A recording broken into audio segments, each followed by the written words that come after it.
Hello everyone, welcome to PSC journey family. मेरा नाम विवेक कुमार है। रेगुलर बेसिस पे सुबह 11 बजे यहाँ पे करंट अफेयर की क्लासेस मेरे तरफ से कवर कराई जाती है, जो कि बहुत सरल भाषा में आपको यहाँ पे करंट अफेयर कवर कराया जा रहा है, जो कि आपके अपकमिंग एग्जाम्स को पूरा फोकस करता हुआ चल रहा है। मोस्ट इंपॉर्टेंट चीज़ ये है कि मेरी जो भी क्लासेस होती है वो सारी की सारी क्लासेस आपके बाइलिंगुअल में होती है, यानी आपको जो नोट्स प्रोवाइड किए जाते हैं वो इंग्लिश हिंदी दोनों में आपको प्रोवाइड किए जाते हैं। तो जो नए बच्चे हैं, जो नए लोग ये वीडियो देख रहे हैं, आपको किसी भी तरह की कोई भी दिक्कत नहीं होगी। यहाँ पे नोट्स आपको दोनों लैंग्वेज में आपको मिलेंगे, इंग्लिश हिंदी दोनों में आपको यहाँ पे प्रोवाइड किया जाएगा, ताकि आप जो इंग्लिश मीडियम वाले हैं वो इंग्लिश में नोट्स अपना प्रिपेयर करेंगे और हिंदी वाले जो है वो हिंदी के अकॉर्डिंग अपना नोट्स प्रिपेयर करेंगे। ठीक है, तो हर क्लास की शुरुआत में हम लोग एक कोटेशंस कवर करते हैं, जो कि आपके द्वारा मेंशन किया जाता है सुबह 11 बजे वाली क्लास, यानी इसी क्लास में। तो जो नए लोग हैं मैं उनको बता दूं कि आप भी बाकी सभी के तरह आप लोग भी कोटेशन ज़रूर लिखिएगा, मोटिवेशनल कोटेशंस कमेंट सेक्शन में, जिस तरह से बाकी बच्चे लिखते हैं। और आप लोग भी बाकी के कोटेशंस पढ़ करके उनको अप्रिसिएट जरूर कीजिएगा। ठीक है, तो कल के डेट में जो कोटेशंस लिखा गया था उसमें से एक कोटेशन लिखा गया नीलम सांडल्य के द्वारा। देखिए कितनी खूबसूरत बात इनके द्वारा लिखी गई है। हालात कैसे भी हो, जो उससे लड़ता है, चाहे हालात कैसे भी हो, सिचुएशन कैसे भी हो आपके लाइफ में, चाहे अप्स हो या डाउन हो, अगर आप उसको फेस करते हैं, उससे भागते नहीं है, आप उसको फेस करते हैं, आप उससे लड़ते हैं, तो वही आपको आपके मंजिल तक पहुंचाने में मदद करता है। यानी कोई भी बाधाएं अगर आपके लाइफ में आ रही है तो उसको जब आप फेस कर रहे हैं तो वो आपको एक एक्सपीरियंस के रूप में आपको गेन करता है, और वो एक्सपीरियंस जो है वो आपको आपके मंजिल तक पहुंचने में काफ़ी ज़्यादा मददगार साबित होता है। तो ये ध्यान रखते चलिएगा। तो कभी भी कोई भी हालात से आप कभी भी भागे ना, उसको फेस ऑफ करें, उसको ओवरकम करें, उससे लड़े, उस पर विजयी पाए, और उससे जो एक्सपीरियंस आपको मिल रहा है वो एक्सपीरियंस आपको मंजिल तक पहुंचने में काफ़ी ज़्यादा मददगार साबित होगा। तो ये ध्यान रखते चलिएगा। तो ये कोटेशंस यहाँ पे नीलम सांडल्य के द्वारा लिखा गया है।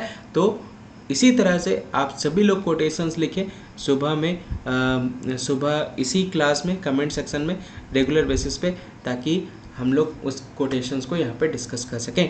और बाकी के कोटेशंस को भी आप लोग अप्रिसिएट कीजिएगा, लाइक ज़रूर कर दीजिएगा, और इस लिंक को ज़्यादा से ज़्यादा शेयर कर दे, इस क्लास के लिंक को, ताकि बाकी लोग भी ज्वाइन हो सके और इस लेक्चर्स को सारी चीज़ें कवर कर सकें। ठीक है, तो करेंट अफेयर की क्लासेस 26/5/2022। आइए शुरुआत करते हैं आज का न्यूज़ एनालिसिस का।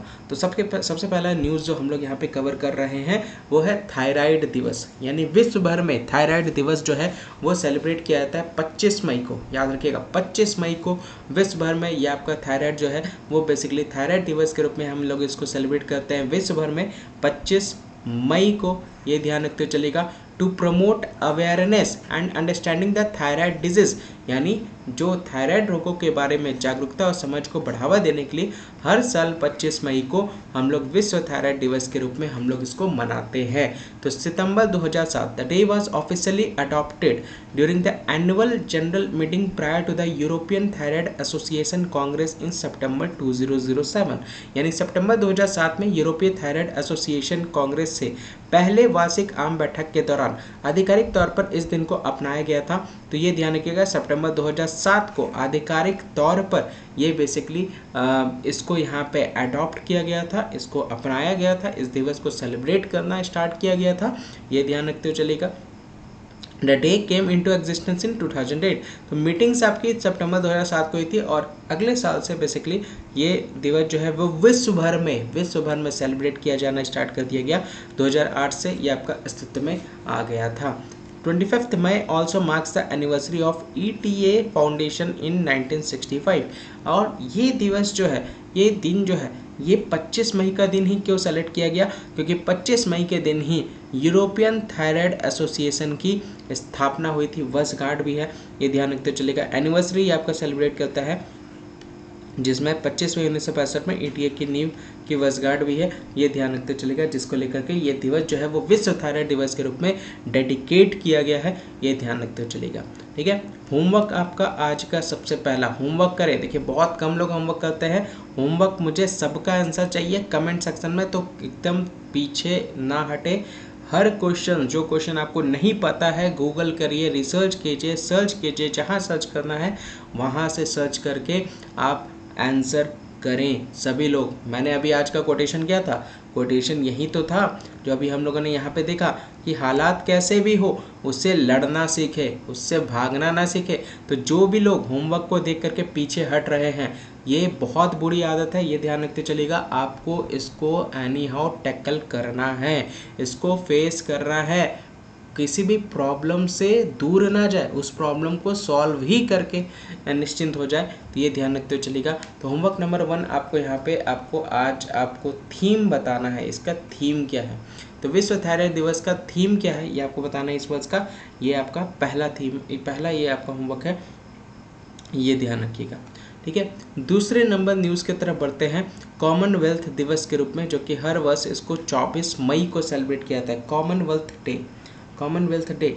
ठीक है, राष्ट्रमंडल दिवस 24 मई को इसको यहाँ पे बेसिकली सेलिब्रेट किया जाता है। राष्ट्रमंडल दिवस हर साल 54 राष्ट्रमंडल देशों के संग्रह द्वारा मनाया जाता है। तो टोटल कितने 54 कॉमनवेल्थ कंट्री जो है वो आपके कलेक्शंस, उनके संग्रह के द्वारा इसको बेसिकली मनाया जाता है। और ये basically second Monday of March in most of this country, but in India and a few more it is observed on 24 मई। आप ध्यान से समझिएगा, इसको साल में 2 बार सेलिब्रेट किया जाता है। ठीक है, तो अधिकांश देशों में मार्च के दूसरे सोमवार को ये चिन्हित किया गया। बहुत सारे देशों में ये मार्च के दूसरे सोमवार को ये बेसिकली सेलिब्रेट किया जाता है, लेकिन भारत और कुछ अन्य देशों में इसे 24 मई को मनाया जाता है। ये ध्यान रखिएगा। भारत में इसको हम लोग किस दिन सेलिब्रेट करते हैं, हम लोग मार्च के दूसरे मंडे को सेलिब्रेट नहीं करते, हम लोग 24 मई को ये दिवस सेलिब्रेट करते हैं। तो राष्ट्रमंडल दिवस 2022 का अगर हम लोग विषय की बात करें, द थीम की बात करें, तो डिलीवरिंग अ कॉमन फ्यूचर, यानी एक सामान्य भविष्य प्रदान करना, ये इस वर्ष का आपका थीम है। ये ध्यान रखते हुए चलेगा। ठीक है, this day is celebrated to understand the Commonwealth and its shared values of peace, equality and democracy. ठीक है, यह दिन राष्ट्रमंडल और शांति, समानता और लोकतंत्र के इसके साझा मूल्यों को समझने के लिए मनाया जाता है। यानी राष्ट्रमंडल और शांति, ध्यान रखिएगा, राष्ट्रमंडल को समझने के लिए और शांति, समानता और लोकतंत्र के इसके साझा मूल्यों को समझने के लिए बेसिकली ये दिवस जो है वो सेलिब्रेट किया जाता है। ये ध्यान रखते हुए चलेगा। ठीक है, 24 मई को सेलिब्रेट किया था भारत में। इसका विषय क्या है, डिलीवरिंग अ कॉमन फ्यूचर, यानी एक सामान्य भविष्य प्रदान करना इस वर्ष का आपका थीम है। ये ध्यान रखते हुए चलेगा। ठीक है, homework number 2,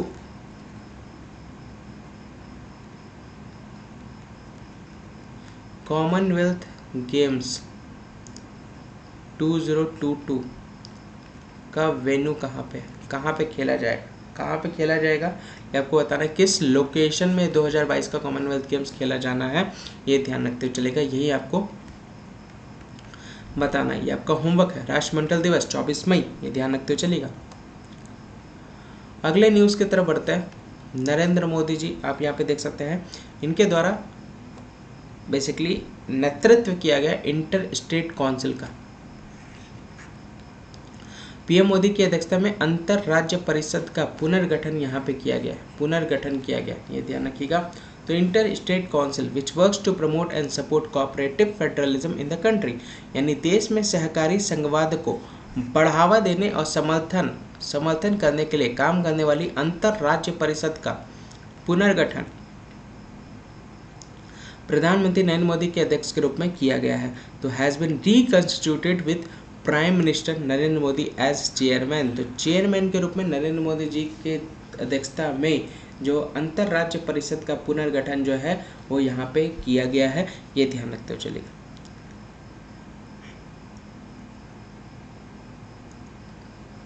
The government has also reconstituted a standing committee of the Inter-State Council with Union Home Minister Amit Shah as chairman।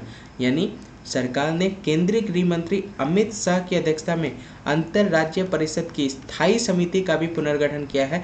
तो यहाँ पे बेसिकली जो स्टैंडिंग कमेटी है जो इंटर स्टेट काउंसिल का, उसका भी यहाँ पे रिकंस्टिट्यूट किया गया है केंद्रीय मंत्री गृह मंत्री अमित शाह के द्वारा, अमित शाह की अध्यक्षता के रूप में।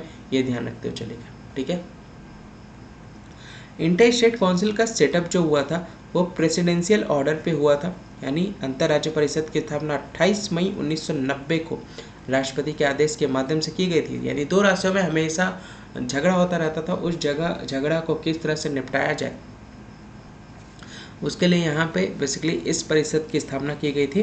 प्रेसिडेंशियल ऑर्डर के कहने पे 28 मई 1990 को ये ध्यान रखते हुए चलेगा, ठीक है।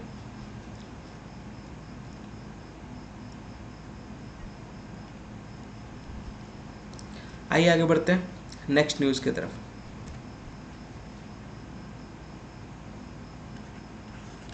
न्यूज़ नंबर 4, यहाँ पे आप देख सकते हैं 25 से 28 में सिरुवई लिली फेस्टिवल, सिरुवई लिली फेस्टिवल ये 2022 का धरोहर केंद्र आपको यहाँ पे देखने को मिलेगा गांव। ये बेसिकली कहाँ पे है, ये बेसिकली है मणिपुर में, ठीक है, मणिपुर में। तो ये बेसिकली वहीं पे ये सेलिब्रेट किया गया है। तो 25 मई से शुरू होगा त्रिवई लिली महोत्सव 2022 का चौथा संस्करण। तो इस वर्ष जो है ये 4th एडिशन जो है वो यहाँ पे शुरू हो रहा है। मणिपुर में 4th edition of state level Shirui lily festival 2022 will begin from May 25। यानी मणिपुर में राज्य स्तरीय सिरोई लिली महोत्सव 2022 का चौथा संस्करण 25 मई से यहाँ पे शुरू होगा। The annual festival is organized by the Department of Tourism, Government of Manipur, in an aim to create and raise awareness on Sirwai lily flower, which is also the state flower of Manipur. तो basically जो है यह वार्षिक उत्सव मणिपुर सरकार के पर्यटन विभाग द्वारा त्रिवई लिली के फूल के बारे में जागरूकता पैदा करने और बढ़ाने के उद्देश्य से आयोजित किया जाता है। जो मणिपुर का राज्य फूल भी है, तो मणिपुर का राज्य फूल यानी स्टेट फ्लावर आपको यहाँ पे देखने को मिलेगा, वो कौन सा है, सिरुवई लिली। ये ध्यान रखते हुए चलेगा, सिरुवई लिली, ठीक है। The flower is found in Ukhrul district. कहाँ पे ये फूल जो है पाया जाता है, तो ये केवल मणिपुर के उखरुल जिले में ये पाया जाता है। And can not be replanted anywhere in the world, और इसे दुनिया में कहीं भी नहीं लगाया जा सकता है, ये भी बात ध्यान रखते हुए चलेगा, ठीक है। तो ये स्टेट फ्लावर है, ये ध्यान रखिएगा। होमवर्क नंबर 3 आपको बताना है बिहार का स्टेट फ्लावर क्या है, स्टेट एनिमल क्या है और स्टेट स्वीट क्या है। ये 3 चीज़ आपको बताना है। फूल, जानवर, मिठाई कौन सी है, राज्य फूल, जानवर, मिठाई बिहार राज्य की। ये तीसरा नंबर होमवर्क आपका है, ये ध्यान रखते हुए चलेगा, ठीक है।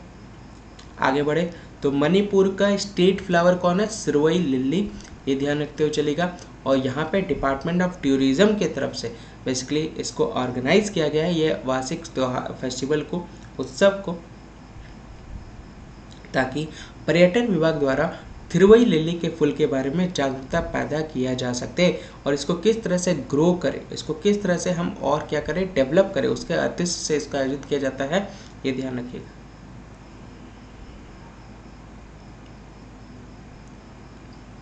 ये सिर्फ उखरुल डिस्ट्रिक्ट में आपको देखने को मिलेगा, मणिपुर के ये आपका पाया जाता है और इसको कहीं पे भी नहीं उगाया जा सकता, ठीक है।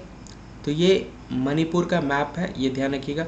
यहाँ पे आप देख सकते हैं नागालैंड के साथ ये टच कर रहा है, असम के साथ ये टच कर रहा है, मिजोरम के साथ ये मैप टच कर रहा है 3 तरफ से, बाकी एक तरफ से म्यांमार के साथ ये attach.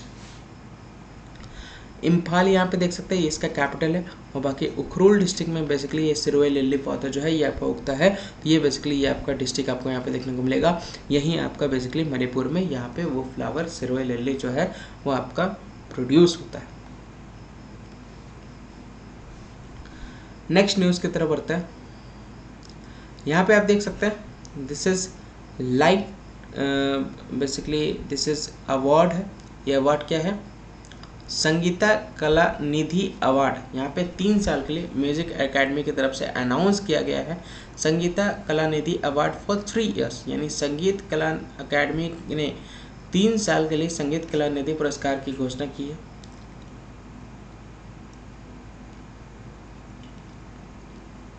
The Music Academy on May 22 announced Sangeeta Kalanidhi award winners for the years 2020, 2021, 2022। यानी संगीत अकेडमी ने 22 मई को वर्ष 2020, 21, 22 के लिए संगीत कलानिधि पुरस्कार विजेताओं की घोषणा की है। प्रसिद्ध गायक नेवली आर संस्थान गोपालन 2020। मृदंगन वादक तिरुवरर पक्तत्वस्लम 2021। वायलिन वादक लालगुड्डी JJR कृष्णन और JJR विजयलक्ष्मी 2022। इसे कर्नाटक संगीत के क्षेत्र में सर्वोच्च पुरस्कार माना जाता है। तो यहाँ पे आप देख सकते हैं वोकलिस्ट जो है वो नेवली आर संस्थान गोपालन है, 2020 का अवार्ड इनको दिया गया। मृदंगम मेस्ट्रो तिरुवरपुर भक्तवत्सलम 2021 का अवार्ड इनको दिया गया। और वायलिनिस्ट जो है, ठीक है, ये वोकल बनाते थे, ये मृदान बजाते थे। वायलिनिस्ट जो है वो लाल गुड़ी गुजर कृष्णा और गुजर विजयलक्ष्मी, ठीक है, GJR 2022 का इनको यहाँ पे पुरस्कृत किया गया। और ये म्यूजिक सेक्टर का यानी कर्नाटक संगीत के क्षेत्र में सर्वोच्च पुरस्कार माना जाता है, ये ध्यान रखते चलेगा। The award is conferred by the Madras music academy, यानी मद्रास संगीत अकेडमी द्वारा इसको प्रदान किया जाता है, ये ध्यान रखिएगा।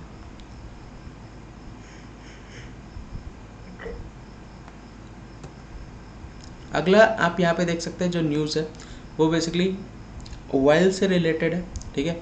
तो यहाँ पे गवर्नमेंट की तरफ से अलाउ कर दिया गया है क्रूड सोयाबीन ऑयल को लेकर के 20 लाख टन कच्चे सोयाबीन के शुल्क जो होंगे वो मुफ्त आयात की अनुमति यहाँ पे दी गई है। मुफ्त आयात की अनुमति यहाँ पे दी गई है, यानी ड्यूटी फ्री इंपोर्ट आप 20 लाख टन का क्रूड का सोयाबीन का ऑयल आप ला सकते हैं, ये ध्यान रखते चलेगा। उसकी अनुमति यहाँ पे प्रोवाइड कर दी गई है, ठीक है।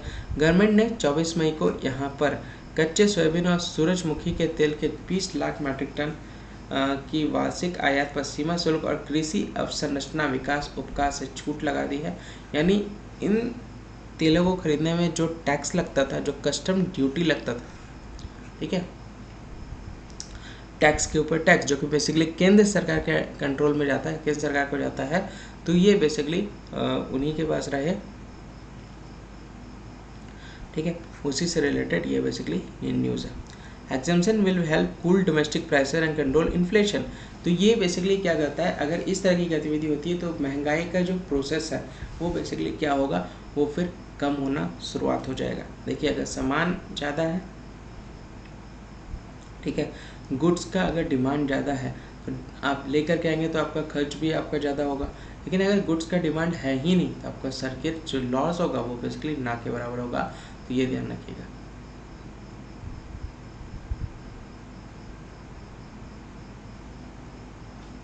क्लियर?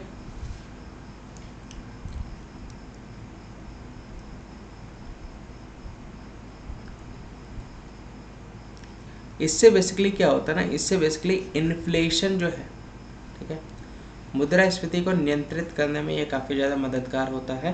तो ये ध्यान रखिएगा। अगले न्यूज़ की तरफ बढ़ते हैं। बांग्लादेश INS सुमेधा और INS कोरा आप यहाँ पे देख सकते हैं। तो बांग्लादेश में बेसिकली बायलैटरल एक्सरसाइज बोंगो सागर, याद रखिएगा, द्विपक्षीय अभ्यास बोंगो सागर का तीसरा संस्करण शुरू हो गया है। तो third edition of Indian navy and Bangladesh navy bilateral exercise Bongo Sagar commenced at port Mongla Bangladesh on 24 में। तो यहाँ पे आप देख सकते हैं नौसेना और बांग्लादेश नौसेना के द्विपक्षीय अभ्यास बोंगो सागर का तीसरा संस्करण 24 मई को पोर्ट मंगलो, ठीक है, पोर्ट मोंगलो बांग्लादेश में इसकी शुरुआत हुई है।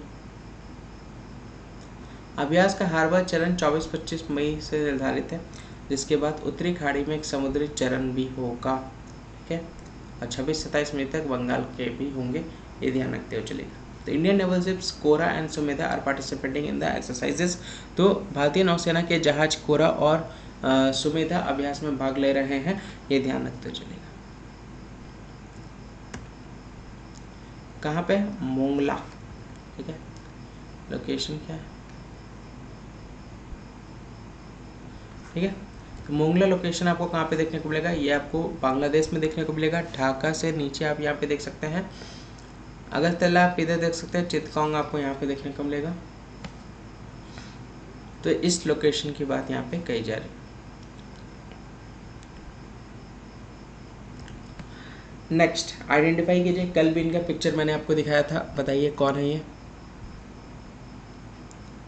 तो ये है बेसिकली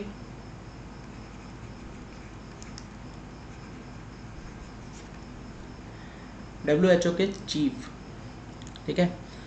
टेड्रोस अधनम इथियोपिया से बिलोंग करते हैं, वापस से री इलेक्शन हुआ और री इलेक्शन में वापस से इनकी पार्टी जीत गई। Tedros Ghebreyesus re elected as head of the world health organisation, तो प्रमुख के रूप में फिर से चुने गए हैं। तो World health Organization members on May 24 reelected Tedros Adhanom Ghebreyesus as director general by strong majority for another 5 years। यानी सदस्यों ने, विश्व स्वास्थ्य संगठन ने 24 मई को टेड्रोस अधनोम घेब्रेयेसस को अगले 5 वर्षों के लिए मजबूत बहुमत से महानिदेशक के रूप में फिर से चुना है। इथियोपिया के एक पूर्व सरकारी मंत्री टेड्रोस एजेंसी का नेतृत्व करने वाले पहले अफ्रीकी हैं और एकमात्र महानिदेशक है जो चिकित्सक के रूप में योग्य नहीं है। तो यहाँ पे आप देख सकते हैं not qualified for medicine doctor. WHO की स्थापना 7 अप्रैल 1948 को हुई थी, ये ध्यान रखिएगा। और इसका हेडक्वार्टर जो है, हेडक्वार्टर इसका कहाँ पे है, इसका हेडक्वार्टर जेनेवा में, स्विट्जरलैंड में, ये आपको देखने को मिलेगा, ठीक है, क्लियर। नेक्स्ट न्यूज़ की तरफ बढ़ते हैं। 2023 का स्वच्छ सर्वेक्षण 8वां एडिशन है, स्वच्छ सर्वेक्षण 2023 का, यहाँ पे आप देख सकते हैं, ठीक है। तो उसी को लेकर के ये न्यूज़ है। तो सेक्रेटरी MOHUA लॉन्चेस स्वच्छ सर्वेक्षण 2023, यानी सचिव MOHUA ने स्वच्छ सर्वेक्षण 2023 लॉन्च किया है। तो secretary ministry of housing and urban affairs MOHUA Manoj Joshi launch the 8th edition of Swachh Survekshan. तो SS 2023 under Swachh Bharat mission urban 2.0 on 24 May 2022। तो देख सकते हैं, तो मनोज जोशी ने 24 मई को स्वच्छ भारत मिशन शहरी 2.0 के तहत स्वच्छ सर्वेक्षण SS 2023 के 8वें संस्करण का यहाँ पे शुभारंभ किया है। स्वच्छ सर्वेक्षण 2016 में MOHUA द्वारा पेश किया गया था। PM मोदी ने कचरा मुक्त व शहरों के विजन के साथ 1 अक्टूबर 2021 को स्वच्छ भारत मिशन शहरी 2.0 की शुभारंभ की, ठीक है। थीम क्या है?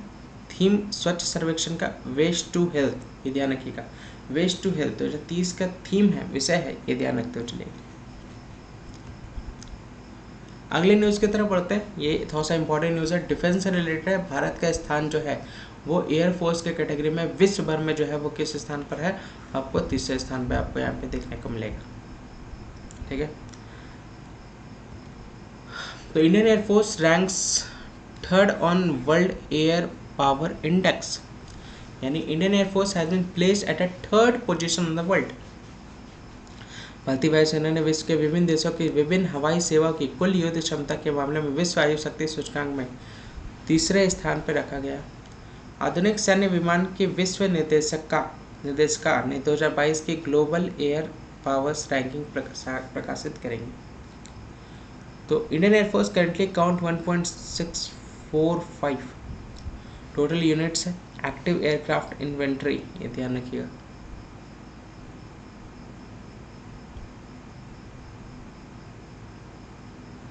ठीक है, नोट कर लिया। चलिए आगे बढ़ते हैं। इनॉग्रेशन ऑफ परम पोरल सुपर कंप्यूटिंग सेंटर, ये सुपर कंप्यूटर का उद्घाटन कहाँ पे हो रहा है? तो ये 25 मई को हो रहा है, भास्कर भट्ट के द्वारा यहाँ पे हो रहा है, तिरुचिरापल्ली में हो रहा है। ये बेसिकली कहाँ पे हो रहा है?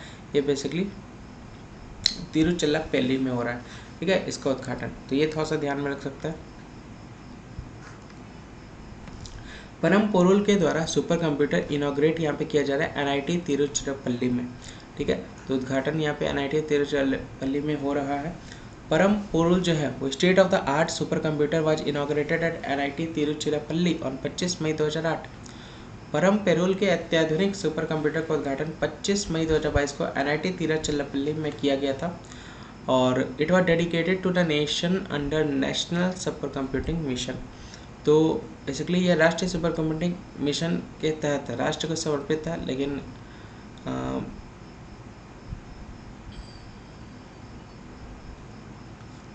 सुपर कंप्यूटर ध्यान रखिएगा, सुपर कंप्यूटर परम पोरुल याद रखिएगा, ठीक है। चलिए होमवर्क नंबर 4, वर्ल्ड का सबसे सुपर कंप्यूटर कौन सा है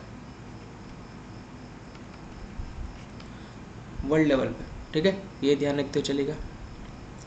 तो यह राष्ट्रीय सुपर कंप्यूटिंग मिशन के तहत राष्ट्र को समर्पित है। इलेक्ट्रॉनिक्स और सूचना प्रौद्योगिकी मंत्रालय और विभाग की एक संयुक्त पहल विज्ञान और प्रौद्योगिकी के साथ ज्वाइंट इनिशिएटिव लिया गया था, ये ध्यान रखिएगा। परम पोरुल सिस्टम जो है वो डायरेक्ट कांटेक्ट में आपको यहाँ पे देखने को मिलेगा, लिक्विड कूलिंग टेक्नोलॉजी के साथ रहता है। तो लिक्विड कूलिंग तकनीक पर ये पूरी तरह से आधारित है सुपर कंप्यूटर, ये ध्यान रखिएगा, ठीक है। किस लोकेशन की बात कही जा रही है, ये तमिलनाडु में ये बेसिकली पड़ता है।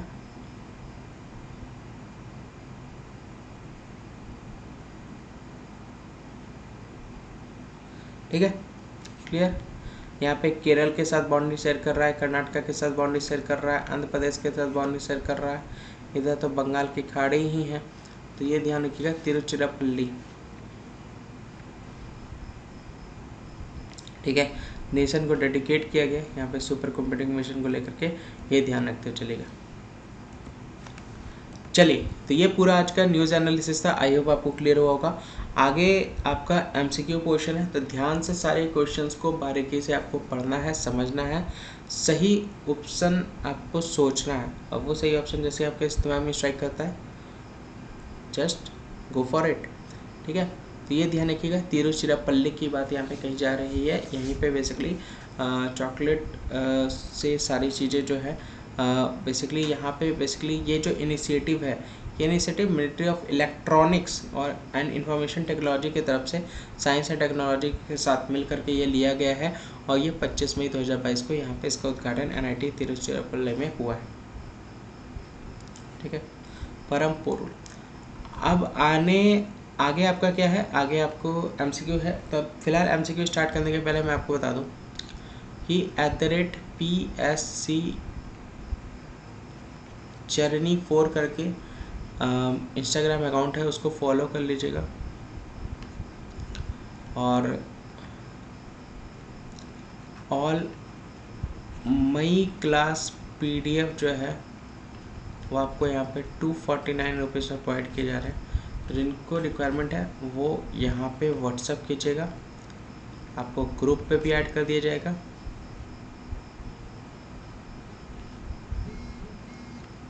ठीक है, और PDFs यहीं पे आपको प्रोवाइड किए जाएंगे, क्लियर। डिस्क्रिप्शन में भी नंबर है, वहाँ से भी आप नंबर को ले सकते हैं। पहला क्वेश्चन आपके सामने ये रहा, भारत ने किस देश के साथ निवेश प्रोत्साहन समझौते पर हस्ताक्षर किया है। ध्यान से समझिएगा, क्वेश्चन ध्यान से पढ़ें, वीडियो को पॉज करें, आंसर करें, फिर वीडियो को प्ले कीजिएगा। तो A Japan, B USA, C Australia, D UAE, which India signed investment incentive agreement with which country, ये आपको बताना है। तो कल ही हम लोगों ने इसके बारे में भी डिस्कस किया था, इसके MCQ भी कवर किया था। तो ये इन्वेस्टमेंट इंसेंटिव एग्रीमेंट जो है वो USA के साथ भारत ने साइन किया है। तो ये ध्यान रखिएगा, option number B is the right answer,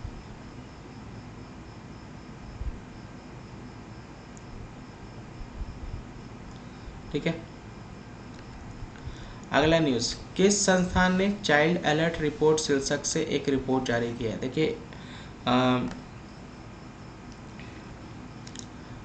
child alert report शीर्षक से एक रिपोर्ट जारी है। देखिए सभी लोग आंसर कमेंट सेक्शन में करें, जिनका बेसिकली आंसर गलत आ रहा है कोई बात नहीं, सीख है, ठीक है। और एंड में कमेंट सेक्शन में जो मेंशन कीजिएगा कितने सही हुए आपके, आउट ऑफ कितने क्वेश्चन में। तो चाइल्ड अलर्ट रिपोर्ट शीर्षक से एक रिपोर्ट जारी की गई है। तो विश्व bank, NITI Aayog, UNICEF, Oxfam international. The right answer is option number C, UNICEF, option number C, ठीक है।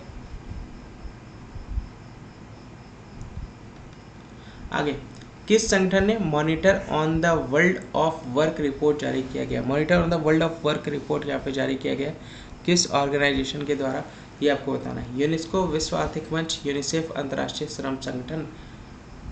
तो monitor on the world of work जो जारी किया गया रिपोर्ट, वो बेसिकली ऑप्शन नंबर डी, अंतर्राष्ट्रीय श्रम संगठन के द्वारा इसको रिपोर्ट किया गया, ये ध्यान रखते हुए चलेगा। तो option number D is the right answer.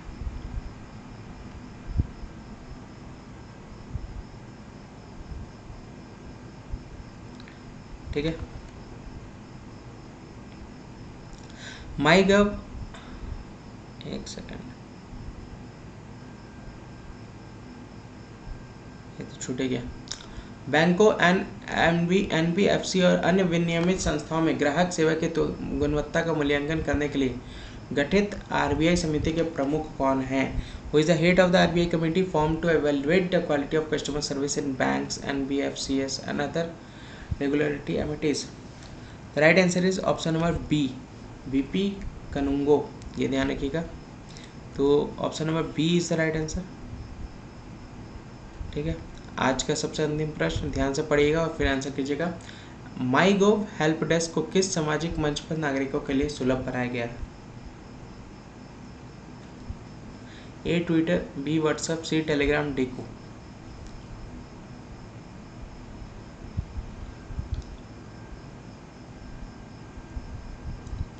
The right answer is option number B, WhatsApp. ठीक है, ये ध्यान रखिएगा। क्लियर? तो ये पूरा आपका न्यूज़ एनालिसिस था। बाकी PSC journey 4 account, Instagram account को फॉलो जरूर कर लीजिएगा। ज़्यादा से ज़्यादा इस लिंक को शेयर करें अपने सारे फ्रेंड सर्कल में, ताकि वो इसको ज्वाइन कर सके, वो इसको देख सके। बाकी अपडेट्स आते हुए रहेंगे। ज़्यादा से ज़्यादा वीडियो को शेयर कर दें। शेयर नहीं किया है तो आप लोगों ने सब्सक्राइब बटन पे क्लिक कर दीजिएगा टाइमली नोटिफिकेशन के लिए, ताकि टाइमली नोटिफिकेशन आपके पास पहुँच सके और टाइमली आप क्लासेस को ज्वाइन कर सकें। बाकी किसी भी तरह का डाउट, क्वेरी, फीडबैक देना हो तो आप मुझे ऊपर में मेल पे बेसिकली लिख सकते हैं, या किसी भी तरह का कोई भी डाउट हो तो आप मुझे यहाँ पे आप मुझे लिख सकते हैं ईमेल पे, वहाँ पे आपको रिवर्ट कर दिया जाएगा।